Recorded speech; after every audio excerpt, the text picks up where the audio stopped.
El tema de hoy titula El poder de la resurrección. Dígale que al que está a su lado, el poder de la resurrección también te levanta a ti. Amén. Marcos capítulo 16, versículos 1 al 8. Invito a los padres de familia que mantengamos ahí en silencio a nuestros hijos para que así podamos escuchar claramente la palabra. Marcos capítulo 16, versículos 1 al 8. Cuando pasó el día de reposo, María Magdalena, María la madre de Jacob y Salomé compraron especias aromáticas para ir a ungirle. Y muy de mañana, el primer día de la semana, vinieron al sepulcro, ya ha salido el sol. Pero decían entre sí: ¿quién nos removerá la piedra de la entrada del sepulcro? Pero cuando miraron, vieron removida la piedra, que era muy grande. Y cuando entraron en el sepulcro, vieron a un joven sentado al lado derecho, cubierto de una larga ropa blanca. Y se espantaron. Mas él les dijo: no os asustéis. Buscáis a Jesús Nazareno, el que fue crucificado. Ha resucitado, no está aquí. Mirad el lugar en donde lo pusieron. Pero id, decid a sus discípulos y a Pedro que él va delante de vosotros a Galilea. Allí le veréis, como os digo. Y ellas se fueron huyendo del sepulcro, porque les había tomado temblor y espanto. Ni decían nada a nadie, porque tenían miedo. ¿Sí? Este último miedo era un temor reverente, un temor de reverencia por el milagro que habían visto. Ya con anterioridad habíamos escuchado que la guardia romana había puesto, ¿sí?, un delegado romano, un centurión o un legionario de mucha autoridad, había puesto en la puerta allí de la entrada a la sepultura una guardia, porque el objetivo era que nadie se fuera a robar el cuerpo para que no argumentaran la resurrección. Y ese era el argumento que tenían los romanos. Creían que alguien iba a usurpar la tumba para llevarse el cuerpo. ¿Qué es la resurrección? La resurrección de Jesús nos da esperanza. ¿Cuál es la esperanza de la resurrección? De que va a haber algo nuevo. Un día va a haber algo nuevo, ¿sí? Y que todos los que una vez fallecieron van a ser resucitados también. Por eso se habla de Cristo como el primogénito de los muertos. ¿Sabe por qué se habla del primogénito de los muertos? Porque fue el único que fue resucitado para nunca más volver a morir. Él padeció como hombre. ¿Sabe por qué? Aquí dice la palabra del Señor en Hebreos capítulo 2, versículo 14 al 15. Usted debe tener esto bien en claro. Nuestra Pascua, Jesús, quien dio su cuerpo y su sangre en la cruz del Calvario, nos ha otorgado el privilegio de ser libres, de que nuestras cadenas de esclavitud al pecado se hayan rotos por el poder de su sangre. Aleluya.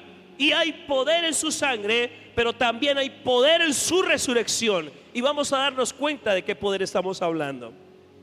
En Hebreos capítulo 12, versículos 14 al 15, lo leo en la versión de Dios, palabra de Dios para todos. Dice: los hijos de una familia son gente de carne y hueso. Por eso Jesús se hizo carne y hueso igual que nosotros. Solo así pudo morir y con su muerte derrotar al diablo, quien tenía el poder de la muerte. Jesús se hizo hombre para liberar a los hombres quienes habían estado esclavizados toda la vida por temor a la muerte. ¿Y por qué el hombre estaba esclavizado toda la vida?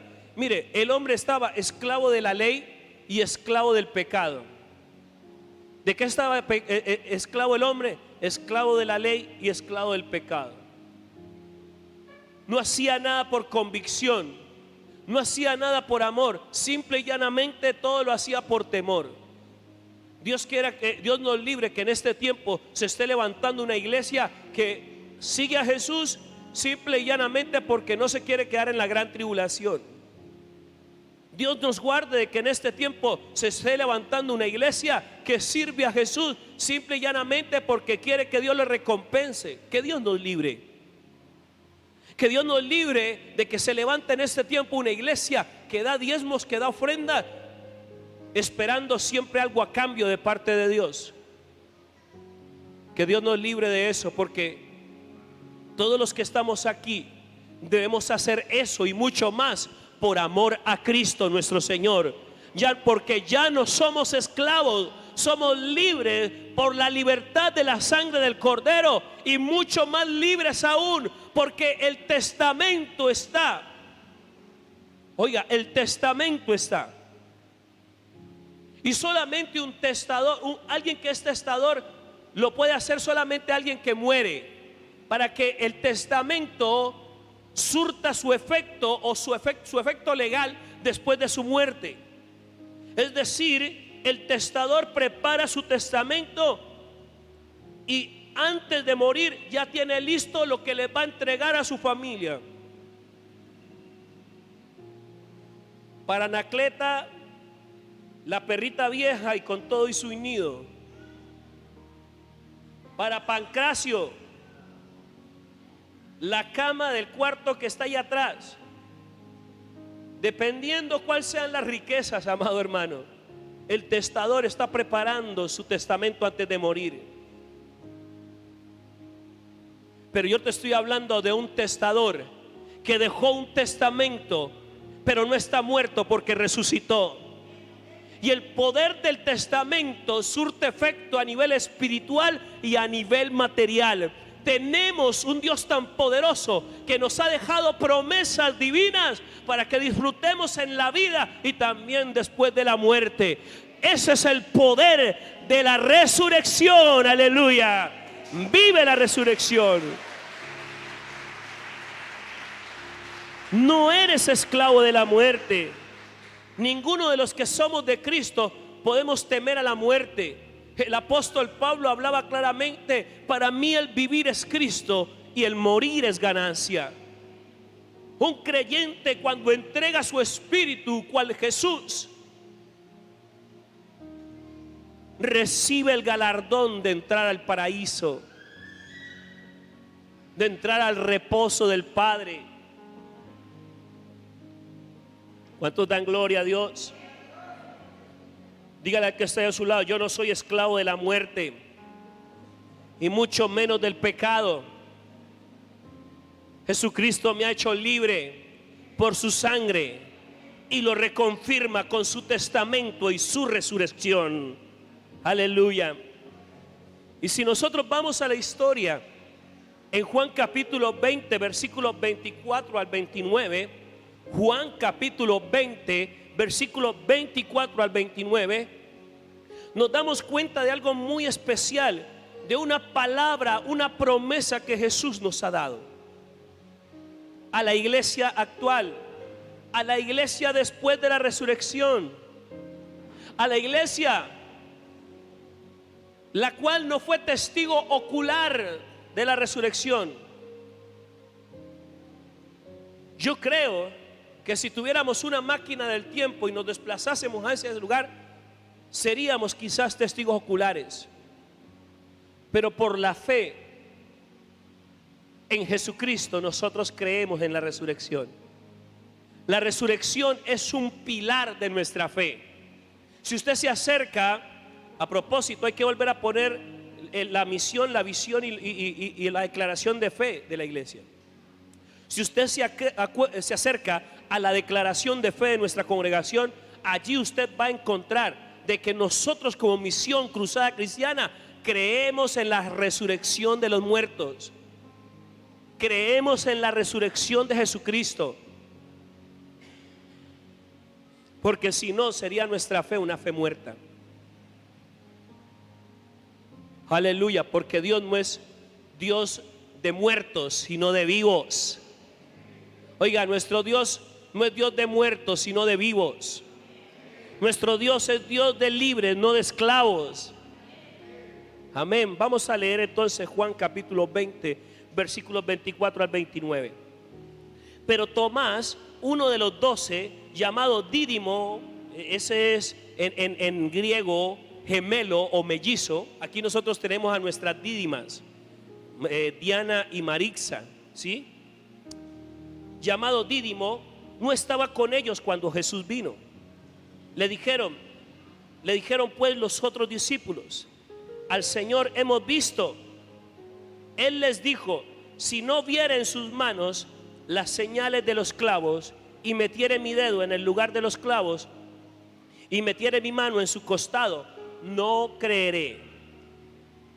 8 días después estaban otra vez sus discípulos dentro, y con ellos Tomás.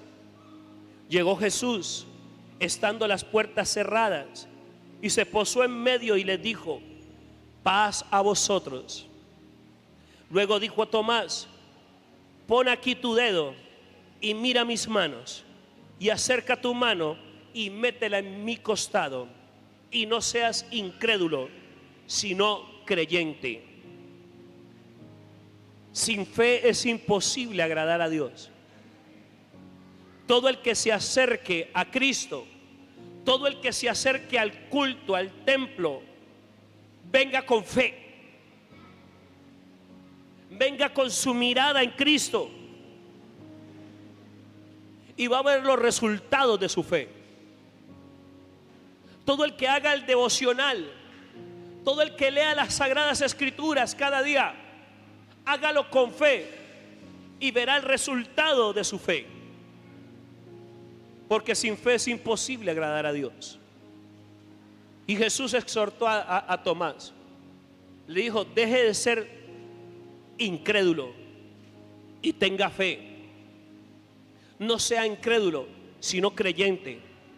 ¿Cuántos creen? ¡Ay, caramba! ¡Wow! Por favor, hermanos del cuerpo directivo, preparemos un encuentro general, porque la iglesia necesita ir a un encuentro para que se desarrolle su fe. ¿Cuántos creen? ¿Cuántos creen? Todo lo que suceda en esta tierra será de acuerdo a tu fe. Yo tengo un Dios vivo. Para mí la tumba está vacía. Ahí viene la promesa de la resurrección en ese mismo texto. Entonces Tomás, versículo 28. Entonces Tomás respondió y le dijo: Señor mío y Dios mío. Jesús le dijo: porque me has visto, Tomás, creíste. Bienaventurados los que no vieron y creyeron. Oiga, yo pensé que alguien iba a saltar de alegría en este lugar. ¿Cuántos son testigos oculares? No me diga así. Usted no es testigo ocular, como lo fue María, como lo fue Salomé. Usted no fue testigo ocular, pero usted es testigo por el poder del Espíritu Santo. Usted es testigo por la fe. Usted es testigo por el bautismo. Usted es testigo porque tiene un Dios resucitado, tiene un Dios vivo, un Dios que se mueve en los encuentros, un Dios que se mueve en los seminarios, un Dios que se mueve en el culto, un Dios que se mueve en el ayuno, un Dios que vive, y si no estuviera vivo, no se movería. Aleluya. Tenemos un Dios poderoso.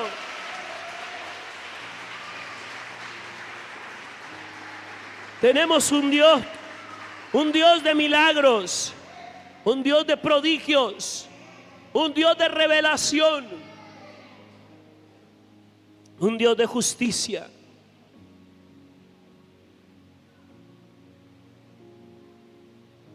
En Juan capítulo 11, versículos 25 al 26, otra promesa de resurrección.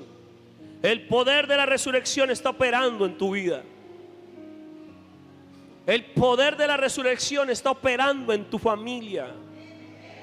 El poder de la resurrección está operando en la iglesia, en el templo.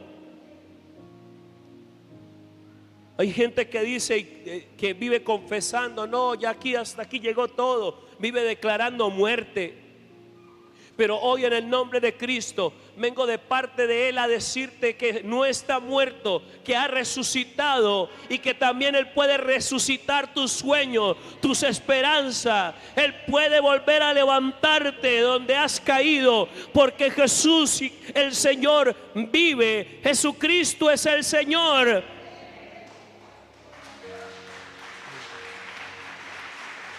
Aleluya.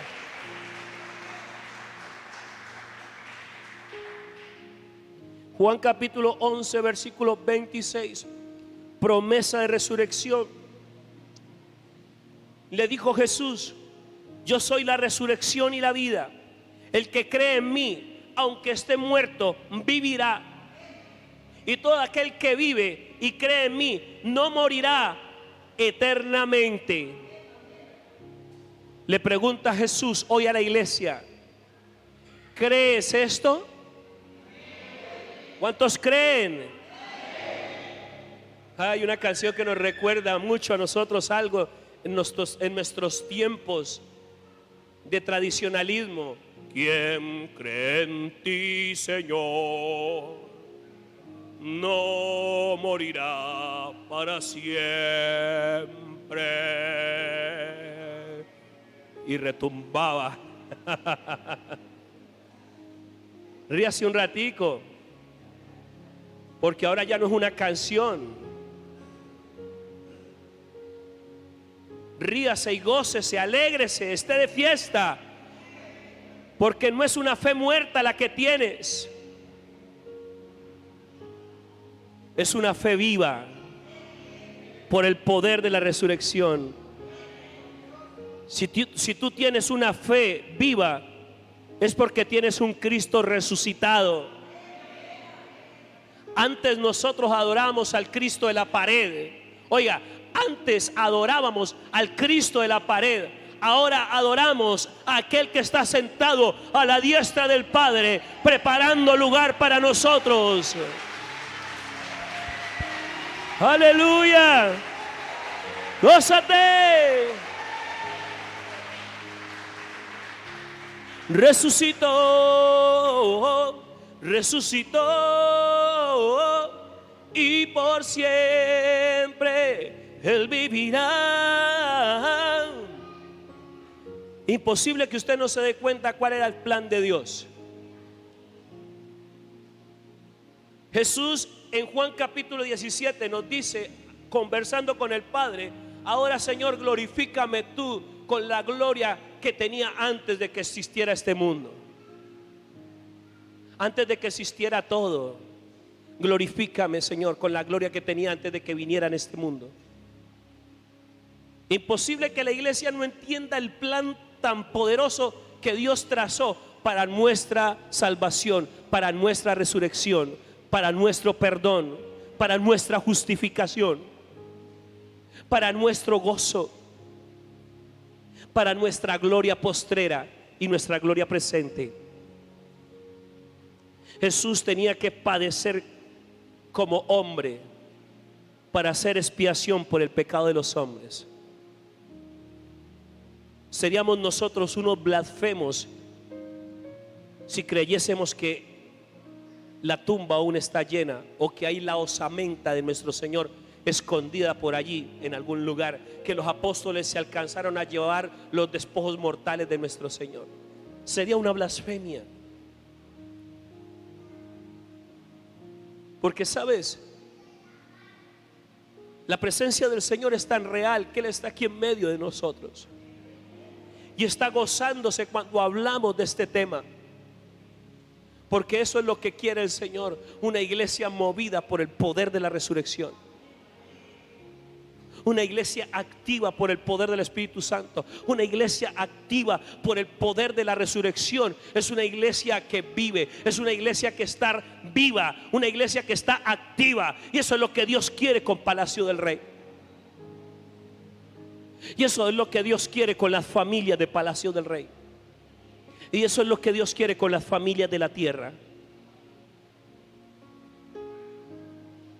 Si nosotros vamos Vemos en el libro de los Hechos, capítulo 4, 33, capítulos 1, 21 al 22, capítulo 2, del versículo 29 al 32, capítulos 4, del 1 al 2, nos damos cuenta que los apóstoles, como está escrito en Hechos, capítulo 4, 33, los apóstoles daban testimonio de la resurrección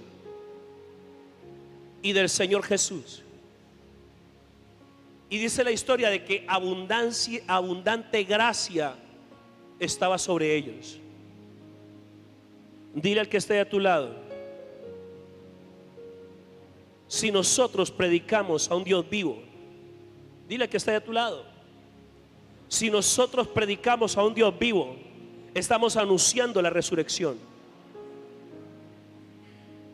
Ahora pregúntale: ¿quieres gracia? Le pregunto, iglesia, ¿quieres gracia? ¿Cuántos necesitan gracia? Palacio del Rey necesita gracia. Entonces que Palacio del Rey predique de la resurrección. Palacio del Rey necesita gracia.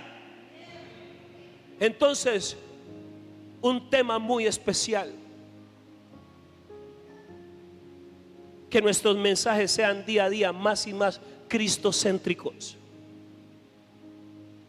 Reflejemos la gloria de Cristo, honremos la sangre del Cordero, prediquemos el poder de esa sangre y también prediquemos el poder de su resurrección. Y vas a ver cómo se cumple la profecía de Ezequiel, capítulo 37. Vas a ver cómo los valles de huesos secos se van a levantar y van a tener vida. Alguien diga amén en esta mañana. Vas a profetizar sobre tu casa y lo que está torcido se va a enderezar. El día que prediques la resurrección, vas a ver cómo multitudes llegan a los pies de Cristo, porque el poder de la resurrección es el mover del Espíritu Santo. Y el Espíritu Santo se mueve en el poder de la resurrección. ¿Qué importancia tiene la resurrección de Jesús para nosotros? Uno, la resurrección prueba que Jesús era exactamente quien dijo y lo que era. ¿Quién es Jesús? Dios. ¿Quién es Jesús? ¿Y por qué lo dice con duda? ¿Quién es Jesús? ¿Quién es Jesús?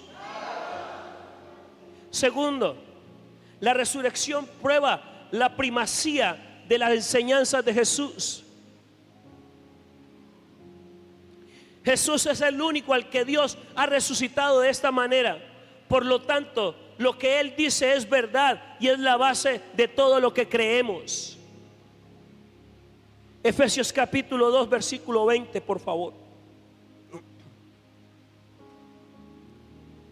Efesios capítulo 2, versículo 20.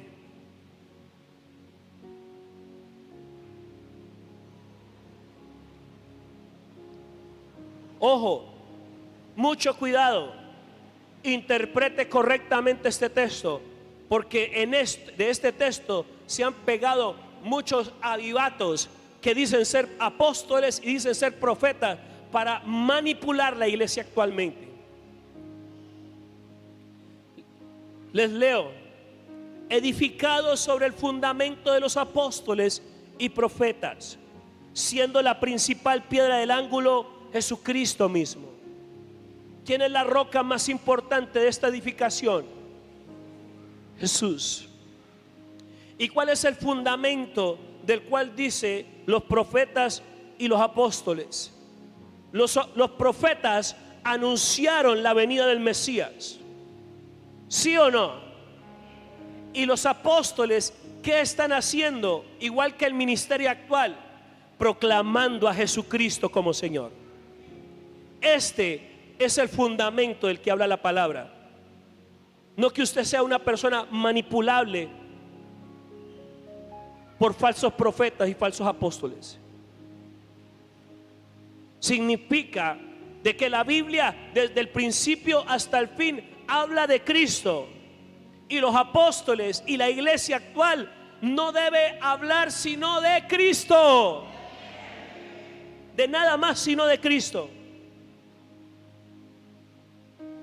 Punto. Eso es la resurrección, la prueba de la primacía de las enseñanzas de Jesús.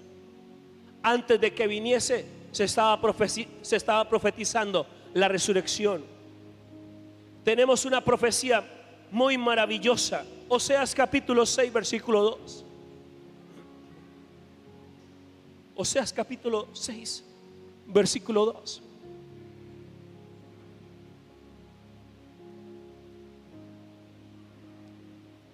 Y esta promesa la trajo Jesús con su resurrección.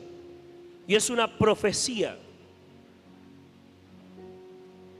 de mucho antes del periodo intertestamentario, o el periodo en donde hubo un silencio profético. El periodo intertestamentario es el tiempo de Matatías y los Macabeos. Ese es el periodo intertestamentario. Ya no hubo más palabra profética. Y ese periodo intertestamentario tuvo una duración de más o menos unos 400 a 430, 50 años. Oiga, 400 años sin voz profética, 430 o 450 años sin voz profética. Pero este profeta, ya Dios le había mostrado lo que iba a hacer con la resurrección. Oseas capítulo 6 versículo 2. Leámoslo, iglesia. Nos dará vida después de 2 días. En el tercer día nos resucitará y viviremos delante de Él. ¿De quién está hablando el profeta? De Jesucristo y su iglesia. Jesús dijo: ven este templo, si yo quiero lo voy a destruir y en 3 días lo voy a volver a reconstruir. Demos gloria a Dios, porque el diseño de la adoración de ese tiempo ya estaba obsoleto. Ahora hay un nuevo diseño plasmado en Cristo. Dile al que esté a tu lado: hay un nuevo templo. Nos ha resucitado para que seamos un nuevo templo. Nos ha resucitado para que seamos portadores de su gloria. 3 días fueron suficientes para que con la resurrección trajese el resplandor de su presencia a muchas generaciones que hoy decimos y gritamos: Jesús resucitó, Jesucristo es el Señor. Aleluya, aleluya.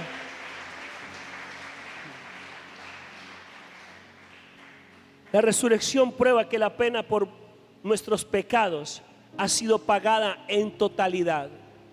La resurrección demuestra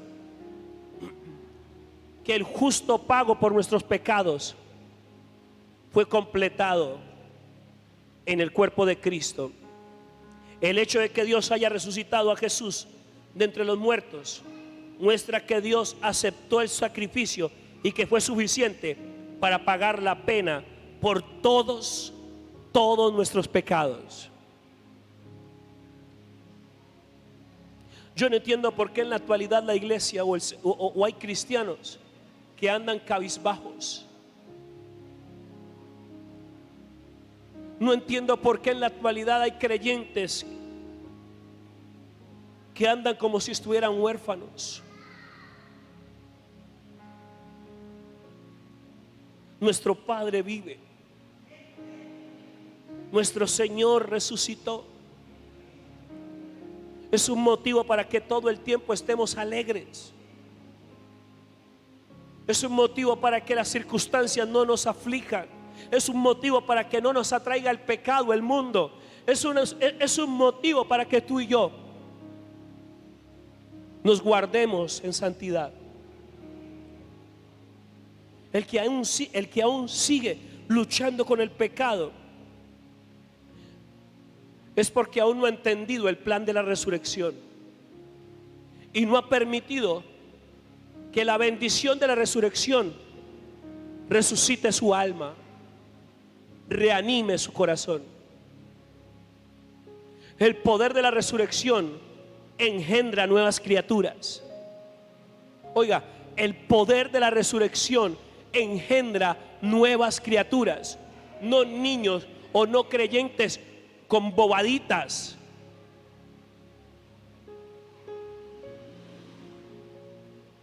El poder de la resurrección renueva nuestras mentes. El poder de la resurrección renueva nuestras vidas. Yo le creo fielmente al Señor en la promesa que me ha dado. Y me gusta cuando miro en visiones lo que Él me muestra y a lo que me va a llevar y lo que me está llevando. Porque creo firmemente en el poder de la resurrección. Y el poder de la resurrección me está levantando cada día y cada día más y más. Espero que el poder de la resurrección también haga eso contigo. La palabra del Señor nos dice fielmente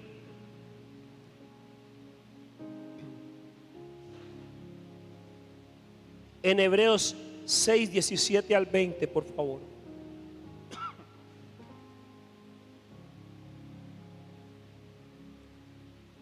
La resurrección garantiza que Dios puede levantarnos de la muerte a la vida eterna. La resurrección convierte a Jesús en la actual cabeza viviente de la iglesia. Tenemos una excelente cobertura, gloria al Señor. La resurrección garantiza el regreso de Cristo. La resurrección es la garantía de la justicia absoluta de Dios.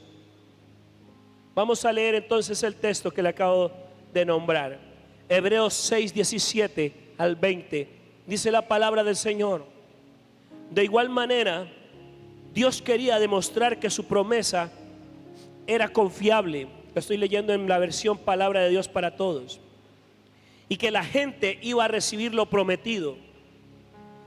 Dios dijo que algo sucedería y lo afirmó con una promesa. Hay dos cosas imposibles: que Dios mienta y que no cumpla lo prometido. Oiga, hay dos cosas que sí son imposibles. ¿Cuáles son esas dos cosas? Que Dios mienta o que no cumpla lo que promete.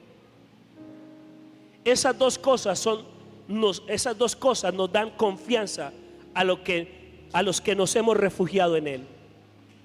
Nos fortalecen para continuar en la esperanza que Dios nos da. Tenemos esa esperanza tan fuerte y segura como un ancla que nos sostiene. Nuestra esperanza llega más allá de la cortina del lugar santísimo del cielo.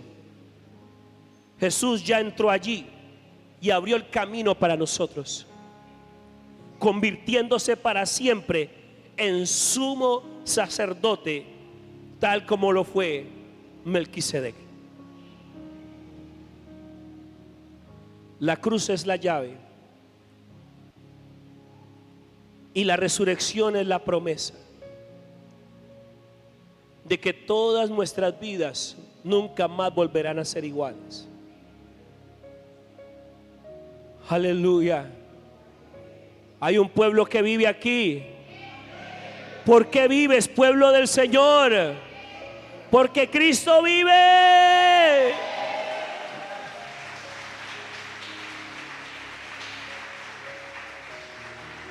Aleluya. Ponte sobre tus pies, amada iglesia. Ponte sobre tus pies.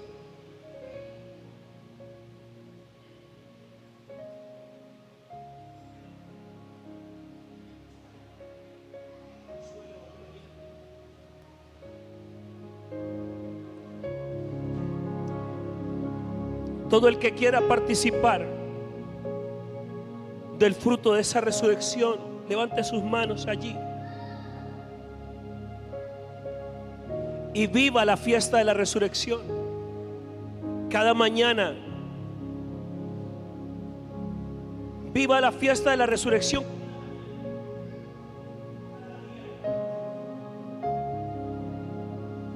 Viva la fiesta de la resurrección.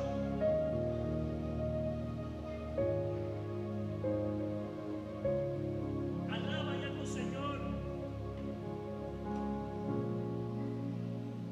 Proclama su grandeza.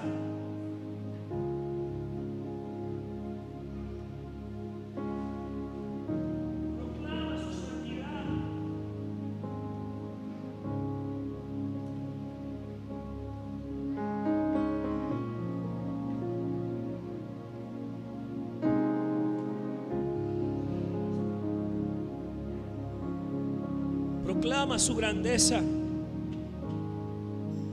proclama su realidad, que Él vive.